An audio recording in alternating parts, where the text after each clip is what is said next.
It's the last day of the air show. We've learned a lot. One of the biggest challenges facing the industry is how we build and deliver over 40,000 aircraft across the next 20 years. Where do we get the workforce of the future? Let's learn more.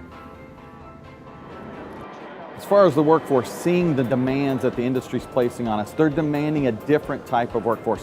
Whether it's blue collar or white collar workforce, it's a much more demanding environment because of the experience level that they're requiring upon graduation. Today, the need for the aerospace industry to redouble its efforts on workforce issues has an even greater urgency. The industry is in the midst of a revolution. It's being transformed how manufacturing is done. And the big question is, are there going to be enough people who are trained in the right kind of skills for this transformation?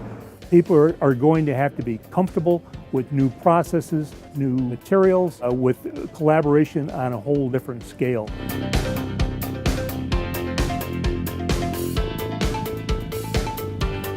It's been an exciting week here at the Farnborough Air Show. John, what did you think about the week? Do you know, it's been absolutely fabulous.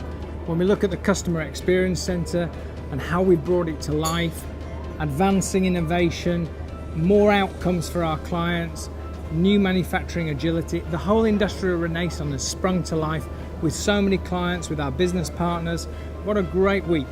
Excellent. Thank you, John. And David, any closing remarks as we wrap up the show? It's been a tremendous week. More than 100 customers meetings at top executive levels.